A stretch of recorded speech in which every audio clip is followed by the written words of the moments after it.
Hello बच्चों। तो आज हम पढ़ेंगे एक्सरसाइज नंबर 1.5। जैसे कि हमने इंट्रोडक्शन पढ़ा है इसका। लास्ट क्लास में हमने पढ़ा था कि कॉम्प्लीमेंट एक्चुअल में होता क्या है, इसका इंट्रोडक्शन पढ़ा था। ठीक है, कुछ प्रॉपर्टीज जानी थी, लॉज जाने थे। आज हम पढ़ेंगे एक्सरसाइज के क्वेश्चन कॉम्प्लीमेंट के ऊपर। तो देखो भाई, पहला क्वेश्चन आपका क्या है। इसने बोला है आपको यूनिवर्सल ए बी सी ये सेट दे रखे है। तो आपसे बोला गया है ए डैश निकालो। तो भाई मैंने क्या बताया था, डैश का मतलब क्या होता है, उस सेट को यूनिवर्सल में से क्या कर दो, आप माइनस कर दो। यानी कि यूनिवर्सल के सारे एलिमेंट लिख दो, बट वो एलिमेंट छोड़ देना जिसका आप कॉम्प्लीमेंट निकाल लो। तो भाई यानी कि ए के 1 2 3 4 यहां से हटा दूंगा तो बचा क्या, 5 6 7 8 9। ये आ गया आपका आंसर। क्लियर है भाई। ऐसे मुझे सेकंड पार्ट निकालना है बी का डैश।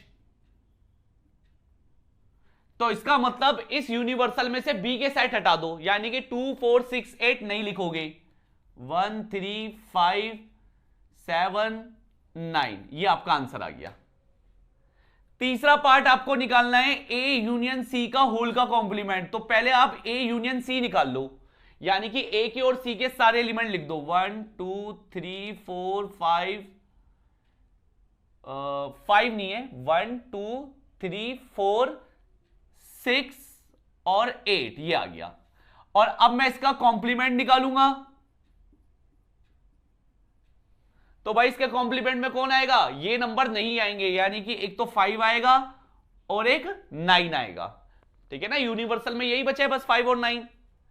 ऐसी फोर्थ पार्ट में क्या करना है आपको, ए यूनियन बी का। अच्छा एक मिस्टेक हो गई है, ये वाला जो पार्ट है ये फोर्थ पार्ट कर दिया मैंने। ये एक्चुअल में मैंने यूनियन जो निकाला है वो ए यूनियन बी का निकाला है। ठीक है, तो यहां पर कर देता हूं मैं third part, A union C का पहले यूनियन निकाल लेता हूं। तो ए यूनियन सी क्या आएगा, 1 2 3 4 5 और 6, 1 2 3 4 5 6। तो भाई इसका आपका कॉम्प्लीमेंट आ गया 7 8 और 9। यह आंसर आ गया। ठीक है भाई। ऐसी फिफ्थ पार्ट क्या बोल रहा है, ए का कॉम्प्लीमेंट निकालूंगा तो ये रहा ए का कॉम्प्लीमेंट, तो और उसका दोबारा कॉम्प्लीमेंट निकालूंगा तो उसका मतलब 5 6 7 8 9 हटा दो तो बचा क्या, 1 2 3 4। और ये मैंने आपको लॉज में भी समझाया था कि अगर किसी सेट का आप 2 बार कॉम्प्लीमेंट कर रहे हो तो ये वही वाला सेट आ जाता है, यानी कि ए ही आ जाएगा। और ए तो तुम्हें वैसे भी दे रखा था तो आप डायरेक्टली भी लिख सकते हो। ठीक है भाई। इसके बाद आपका 6 पार्ट है बी माइनस सी का कॉम्प्लीमेंट। तो पहले बी माइनस सी निकाल लो। तो बी माइनस सी का मतलब बी के एलिमेंट लिखना है जो सी में ना हो। तो बी माइनस सी जब करूंगा तो कौन आएगा, 2 आएगा, 6 नहीं आएगा, 8 आएगा। तो 2 और 8 आ रहे। तो बी माइनस सी का होल का कॉम्प्लीमेंट क्या आएगा भाई आपका, 1 3 5 6 7 और 9। क्लियर है भाई, नोट डाउन कर लो। चलो भाई क्वेश्चन नंबर थर्ड में आना है, सेकंड कराने लायक नहीं था, सेम ही क्वेश्चन है, हर सेट का अपना कॉम्प्लीमेंट निकाला था। आप शायद देखोगे तो आप भी कर लोगे। ठीक है भाई, तो इससे बढ़िया हम क्वेश्चन नंबर थर्ड करते हैं। अब देखो भाई, करना थर्ड में भी सेम ही है, मगर याद रखना अगर क्वेश्चन आपका सेट बिल्डर में है तो आप आंसर भी किस में दोगे, सेट बिल्डर में दोगे। जैसे कि आपका बोला गया है यूनिवर्सल है A B C D E F G H.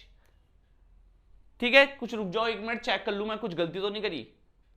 हाँ, वो मिस्टेक थी कि इसमें क्वेश्चन नंबर 2 का उतार दिया था मैंने आधा। ठीक है ना, यूनिवर्सल सेट। देखो भाई, इसने बोला है कि यूनिवर्सल सेट आपका नेचुरल नंबर है, यानी कि सारे नेचुरल नंबर आपका यूनिवर्सल सेट है।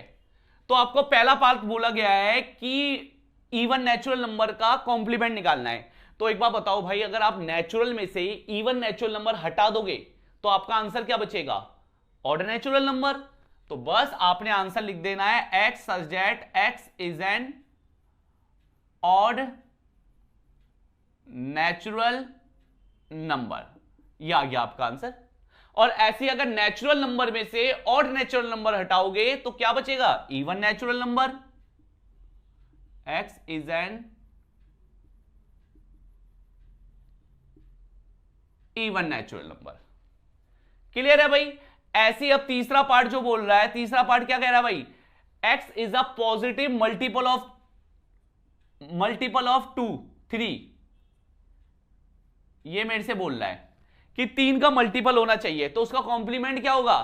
तो 3 का मल्टीपल नहीं होना चाहिए, तो बस ये लिख दो कि नहीं होना चाहिए, नॉट, क्योंकि उसकी कोई सीरीज नहीं बन रही ना, क्योंकि 1 2 4 5, तो ऐसा तो मैं लिख नहीं सकता। तो यहां पर आप बस ये लिख दो x such that x is not a positive multiple of 3। अब इसमें अगर आप ऐसा लिखोगे कि not a positive multiple of 3, तो कौन कौन से एलिमेंट आएंगे पॉजिटिव? भाई 1 आएगा, 2 आएगा, 4 आएगा, बट ऐसे में आपके नेगेटिव नंबर भी आ सकते हैं, क्योंकि आपने ये कहीं नहीं बोला कि सिर्फ नेचुरल नंबर ही होने चाहिए। तो यहां पर ये लाइन और बोल दो कि x belongs to natural number. ठीक है भाई। ऐसी फोर्थ पार्ट आपका क्या है कि प्राइम नंबर है तो उसका complement not a prime number, prime number नहीं होने चाहिए। x इज, जहां आपको समझना है बस वहां पर ये लिख दो नॉट, और ये और बोल दो कि सिर्फ नेचुरल नंबर वाले ही होंगे जो नॉट प्राइम होंगे। ठीक है ना, ये हो गया आपका। पांचवा पार्ट क्या है भाई? Natural number divisible by 3 and 5। तो आप क्या लिखोगे? x such that x is a natural number होने चाहिए, but not divisible by 3 and 5, मगर 3 और 5 से डिविजिबल नहीं होने चाहिए। नेचुरल तो हो बट इनसे डिवाइड ना हो। फिर ऐसी बोला परफेक्ट क्यूब, तो भाई नॉट ए परफेक्ट क्यूब। ठीक है ना, x such that x is not a perfect cube. समझ में आ गया भाई कैसे देना? ऐसी अगले पार्ट भी तो मैंने लिखा नहीं, उनको करना इसी तरीके से आपको। क्लियर है भाई कैसे करना है?